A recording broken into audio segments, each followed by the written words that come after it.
자, 이제 기업 탐방하러 가보겠습니다. MBN골드 조선일 매니저와 함께합니다. 어서 오세요. 안녕하십니까? 네. 자, 오늘 첫 번째 기업 어디입니까? 네, 오늘 첫 번째 기업.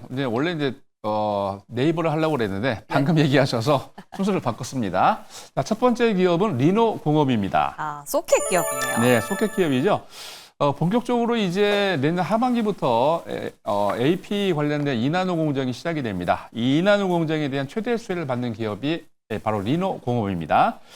반도체 미사화가 진행이 되면은 테스트핀이 접촉하는 공간인 컴포넌트라고 그러는데 이게 보통 이제 면적의 현재보다 한 15% 내지 20% 정도 늘어납니다. 문제는 뭐가 되냐면 이게 이제 테스트하는 기기를 테스트 소켓을 만들어야 되는데 컴포넌트가 늘어나기 때문에 이거를 맞춰서 빠르게 대응할 수 있는 기업이 없다는 얘기죠. 제한적입니다. 그렇기 때문에 리노공업이 테스트 소켓에 대한 빠른 대처 능력을 갖고 있기 때문에 거기에 대한 수혜를 받습니다. 자, 특히나 현재 이제 모바일 어플리케이션 관련해 갖고 AI 관련 서비스를 진행을 하고 있는 기업들이 AP 기업들이 많이 늘어나고 있는데 이 AP 기업들이 선단 공정 선택을 하기 위해서 경쟁이 치열하게 되면은 테스트를 굉장히 많이 하게 됩니다. 그러면은 당연히 리노공업이 만드는 테스트 소켓 관련된 수요가 증가하겠죠. 거기에 대한 수혜 기대가 있습니다. 자, 두 번째는요. 이미 이제 아시는 분들은 아시겠지만은 TSMC가 여러분들 파운드리 분야에서 1등 기업인데 TSMC가 내년부터 WMCM 방식이라는 마지막 공정이 이제 반도체 패키징 공정 방식을 바꾼다고 합니다. 이 WMC 방식이 특이한 게 기본적으로 이제 웨이퍼 위에다가 다이들을 많이 설치해서 하나의 모듈로 만드는 거예요. 그러니까 패키징화하는 건데요.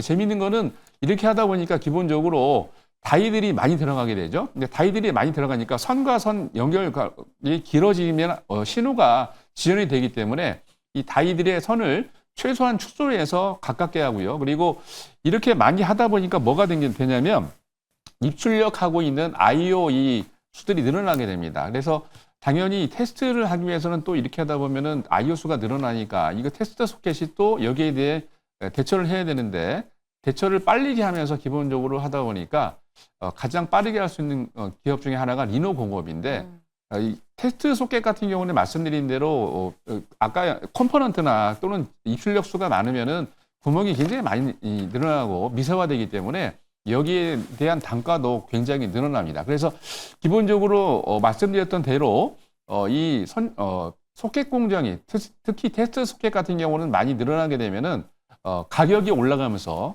Q가 올라가는 PQ가 동시다발적으로 올라가게 되기 때문에 이 PQ가 올라가면 어떻게 됩니까? 전반적으로 매출과 영업이익이 늘어나게 됩니다.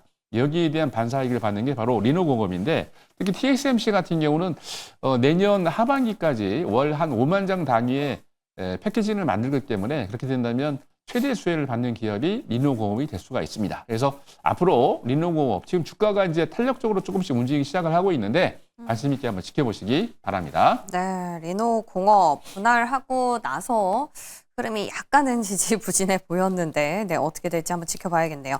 자, 이제 두 번째 핫하디 핫한 네이버를 갖고 오셨는데요. 맞습니다. 네이버입니다. 예. 네이버 같은 경우는 기본적으로 이제 지난주 목요일이죠. 9월 25일 날 네이버 파이낸셜과 두나무가 포괄적인 주식 교환을 이루어지면서 이제 통합을 할 것이다. 그러니까 얘기가 나왔었는데 바로 시간이 얼마 되지가 않아서 네이버가 아직까지는 구체화된 내용이 없다라고 얘기를 하면서 이게 시장에서는 의혹이 증폭되기 시작을 했습니다. 그래서 이제 일부에서는 의심을 하게 됩니다. 왜냐하면 지금 보시면은 네이버 파이낸셜의 주주 구성이 미래 에셋이 25%, 네이버가 75%를 가지고 있는데 중요한 거는 네이버 파이낸셜이 이 발표를 하기 전에 9월 16일 날입니다.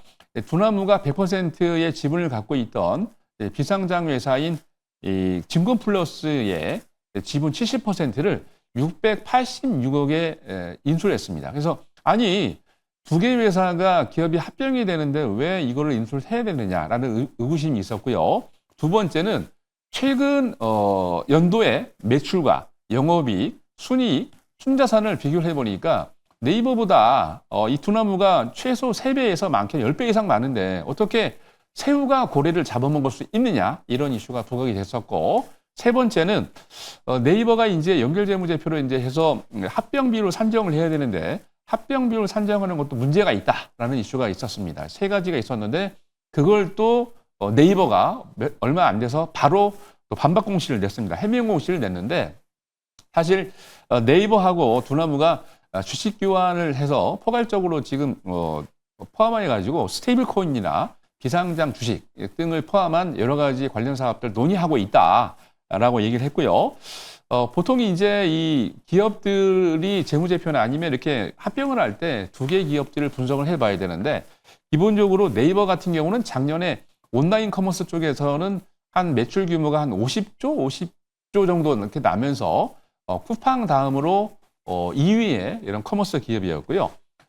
기본적으로 이제 거기다가 작년 같은 경우는 네이버 페이 같은 경우 결제 규모가 72조 원이었습니다. 그래서 가평 결제 규모에서는 국내에서 1위 기업인데 문제는 뭐냐면 네이버가 상당히 결제를 많이 하고 있음에도 불구하고 네이버가 위기의식을 느낀 게 지금 기본적으로 네이버가 그 국내에서 굉장히 많은 타겟팅을 하면서 목표를 했던 게 뭐냐면 그들의 검색 서비스였는데요. 사실 요즘 누가 네이버에 검색을 씁니까? 다 바로 이제 여러분 핸드폰에다가 그죠? 예. 이게 호출해가지고 AI 검색 서비스를 하는 게 기본적으로 되기 때문에 그러니까 네이버가 여기에 대한 위기의식을 느낀 거죠. 그러니까 두나무 같은 경우는 국내 1위, 글로벌 4위의 가상화폐 거래소인 업비트를 가지고 있는데 2위인 빗썸과 거래 대금이 무려 4배 이상 차이가 납니다. 그 외에 뭐 9월달 같은 경우에 금년에 블록체인인 기화하고 그다음에 웹 서비스인 지갑 서비스인 기화 윌렛을 냈는데 중요한 거는 이 두나무 같은 경우는 가상화폐 거래만 한정이 돼 있기 때문에 정부에서 가상화폐 거래하는 거는 다른 사람 하지 마라라고 정부에서 규제를 해놨기 때문에 가상화폐 외에는 거래 서비스가 확장이 안 됩니다. 그래서 두 기업이 한쪽은 지금 실물 경제, 한쪽은 가상화폐에서 이득을 갖고 있는데 이 두 개의 기업이 시너지를 내기 위해서 합병을 하게 준비를 하고 있는데 앞으로 성장 가능성도 있고 특히 이제 워낙 스테이블 코인 관련된 이슈가 있기 때문에 성장성이 있는 기업으로 보면서 합병 과정이 어떻게 이루어지는지 보시면 좋을 것 같습니다. 그럼 매니저님께서는 두나무 이슈 관련해서 최대 수혜는 네이버가 누릴 것으로 그렇죠. 보세요? 네이버가 되는데 오늘 이제 아침에 확인을 해보니까 지금 비상장 회사인 두나무도 급등을 하고 있더라고요.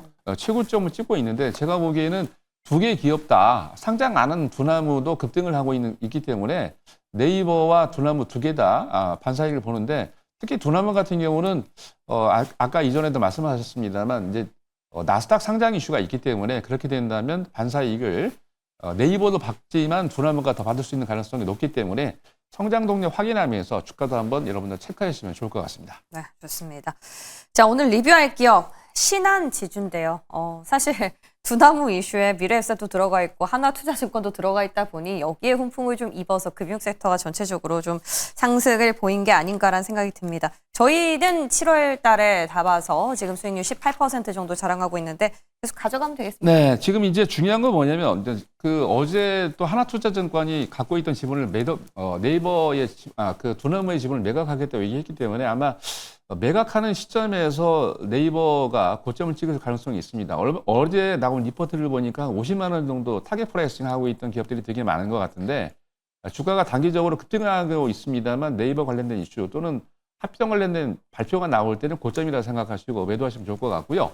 자, 기본적으로 제가 이제 여러분들에게 신한지주 관련된 이슈를 얘기했던 거는 이제 3차 상법 개정안 이슈와 함께 지금 신한지주 같은 경우는 말씀을 그때도 드렸습니다만 연봉을 신고가, 상당일의 신고가죠. 역사적 신고가를 경신하고 눌림목 구간이었는데 현재 역사적 신고가 구간이 1.3%포인트밖에 안 남았습니다. 그래서 신한지주가 지금 오랜 기간 동안 횡보를 하고 있다가 며칠 전부터 어제부터 다시 금융주들이 강세를 보이고 있는데 어제 다 금융주들이 강세를 보였죠. 대표적인 게 신한지주였는데 금융주들이 급등이 나오면 전반적으로 신한지주가 1등이 되기 때문에 관심 가져보시고요. 계속해서 목표 가격까지 공략해 보도록 하겠습니다. 네, 참고로 하나투자증권의 경우에는 두나무 지분 매각과 관련해서 정해진 바가 아직은 없다라고 선을 그었다는 점 한번 지켜보시고요. 자, 오늘 관심주 이제 찾아볼 차례인데 어떤 기업입니까? 자, 이 종목은 이제 보안 관련 기업입니다. 바로 아톤입니다. 전산망 화재로 인해서 그렇죠. 네. 급등을 했는데 오늘 또 갈까요? 충분히 갈 수 있습니다. 어제 이제 급등했다가 육거리가 달리긴 했는데, 자, 아톰 같은 경우는 이제 지난주 금요일입니다. 여러분 아시겠습니다만 대전 유성구에 있는 국가정보 자원관리위원회에서 화재가 발생했죠. 그리고 어제 12시쯤에 발표된 내용을 보니까 전체 647개 시스템 중에 62개가 지금 안정화가 됐는데 이게 전부 다 이제 여러분들이 쓰고 있는 민원과 관련이 되어 있습니다. 여러분들 정부24 서비스를 쓰고 있는데 거기에는 우편물 서비스 그리고 금융 서비스, 주민등록 발급 서비스가 있는데 기본적으로 우선 복구가 됐고요. 나머지 한 96개 시스템 같은 경우는 대구에도 국가정보원이 관리원이 있는데 클라우드 서비스를 해서 이전을 할 계획입니다. 자, 두 번째는 이 기업이 모바일 인증에서는 보안 솔루션에서는 기술이 독보적입니다. 국내 통신 3사업 여러분 패스라고 아시죠? 그 서비스를 바로 아톰이 지원하고 있는 겁니다. 은행과 증권사의 거의 모든 금융 서비스와 관련해 가지고는 아톰에 있는 기술력을 많이 쓰고 있기 때문에 거의 대부분이 아톰 제품이다라고 보시면 될 것 같고요.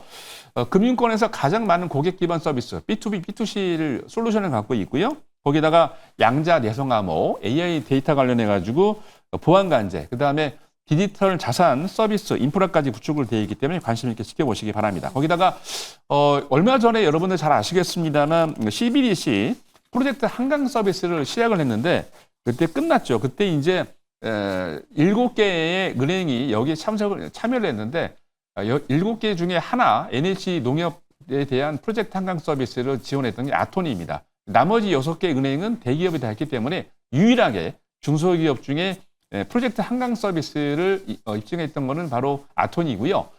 미국과 일본 그리고 캐나다 등 인도네시아도 있고요. 전 세계 7개 은행의 증권사에 여러분 모바일 OTP를 쓰고 있는데 전 세계적으로도 7개 국가에 나가 있습니다. 거기다가 얼마 전에는 국내 통신사를 통해서 스마트 범죄 예방 서비스인 디펜더스와 자녀 안심 서비스를 출시를 했는데 그게 국내뿐만이 아니라 외국에 수출하기 위해서 지금 타겟팅을 하고 있습니다. 그래서 전반적으로 기술력을 갖고 있는 아톰 관심을 가져주시기 바라고요. 자, 가격 전략입니다. 가격 전략은 저희가 이제 시초가의 공략을 하고요. 1차 목표 가격은 1,500원. 손절 라인은 6,500원 제시해 드리도록 하겠습니다. 네, 오늘 보안주 흐름 챙겨보시고요. 그 밖에 시장에 궁금한 점은 오전 8시 그리고 네이버 밴드 활용하셔서 조선희 매니저와 함께 소통해보시기 바랍니다. 도움 말씀 주셔서 고맙습니다. 감사합니다.